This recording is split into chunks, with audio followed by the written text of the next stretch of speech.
Welcome to Lesson 8, Upgrades, the part of the job where discipline beats heroics every time. Kubernetes ships a minor release every 4 months, and each one quietly deprecates APIs, flips defaults, and removes flags you might still depend on. Skip too many, and your cluster simply refuses to move. Rush one, and your control plane drops at the worst possible moment.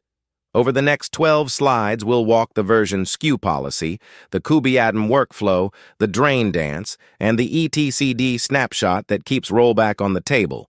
Quarterly upgrades, 0 downtime, no pager at 3 a.m. Here's the shape of the next 12 slides. 4 mental models that mirror the SRE loop. First, observe. Know the skew rules cold. Apiserver newest, kubelet at most 1 minor behind, kubectl within plus or minus 1, and never skip more than a single minor. Second, diagnose. Run Pluto or kube no trouble against your manifests before you touch the cluster, because a v1 beta 1 that quietly became removed is the classic upgrade day ambush. Third, act. The kubeadm dance. Snapshot etcd, drain, upgrade apply, uncordon, 1 node at a time. And fourth, document. A rollback runbook you've actually rehearsed, because that's the safety net that lets you upgrade aggressively in the first place. So let's lock in the observe step with the actual policy. The API server is always the leader at version N. Controller manager and scheduler match it exactly. Kubelet and kubeproxy can lag up to 3 minors behind in modern releases, but in practice, you want them within 1. Kubectl floats plus or minus 1. Upgrade order follows the same hierarchy.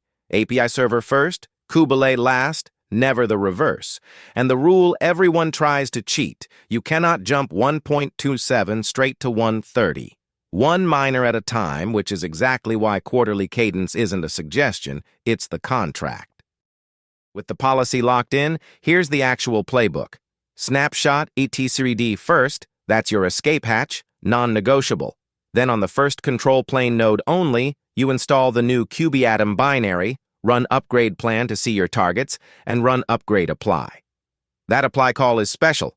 It only happens once on CP1 because it's what bootstraps the new control plane state. CP2 and CP3 use kubeadm upgrade node instead, which just syncs from what CP1 already did. Drain, upgrade kubelet, uncordon, move on. Workers come last, and during low traffic, you can batch them. Now let's zoom in on that drain step, because it's the same ritual for any node work. Kernel patches, kubelet bumps, hardware swaps, all of it. Cordon flips the node to scheduling disabled so nothing new lands there. Drain then evicts what's already running, 1 pod at a time, honoring your pod disruption budgets, which is exactly why we set those up earlier. You explicitly ignore daemon sets and acknowledge empty dir data loss.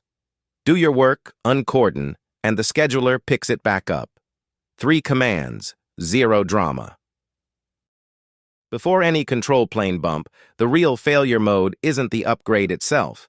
It's a manifest using an API the new version no longer serves. So you scan first.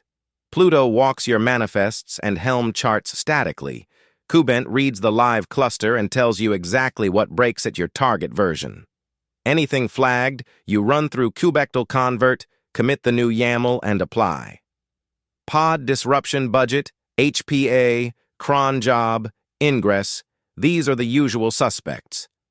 Catch them in the pre-flight, not during the cutover. Even with clean pre-flight, things break. A CNI regression, a controller bug, something you couldn't predict. That's why you snapshot etcd before you touch anything. The rollback itself is 6 steps. Stop apiserver and etcd by moving the static manifests out, restore the pre-upgrade snapshot to a fresh data dir, downgrade kubeadm, kubelet, and kubectl back to n-1, repoint the etcd manifest at the restored directory, move the manifests back, and verify nodes. Same SRE loop as the etcd drill in Lesson 4. And you should have rehearsed it before you ever needed it. With Rollback in your back pocket, here are the 6 reflexes that turn upgrades into muscle memory.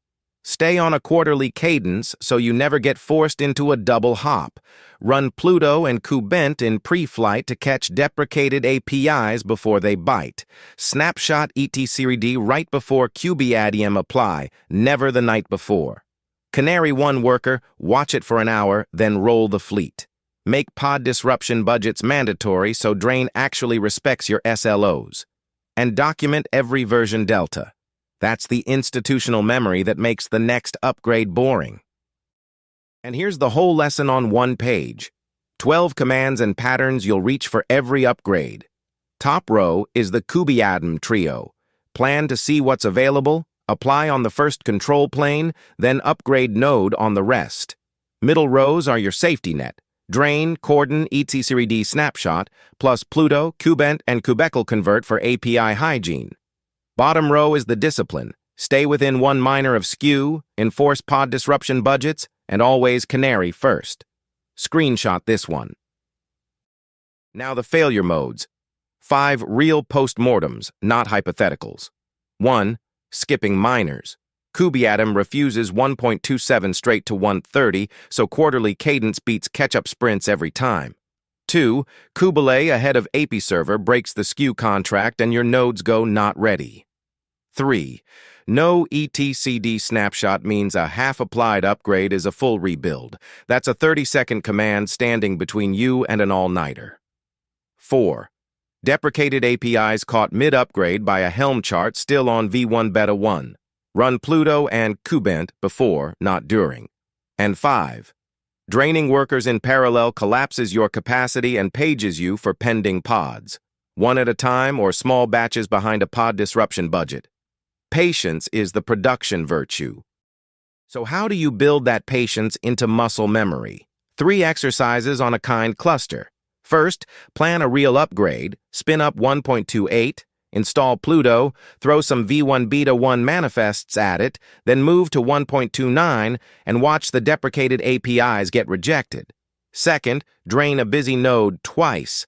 Once with a pod disruption budget protecting 3 NGNX replicas, once without, and feel the difference between graceful eviction and a brief outage.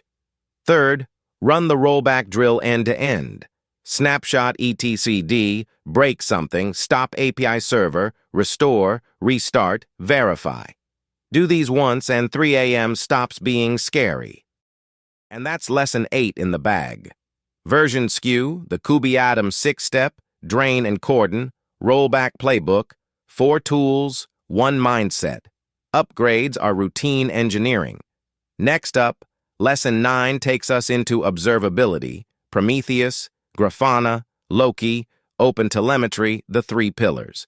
Because once you can upgrade without fear, the next question is always the same. What is the cluster actually doing? See you there.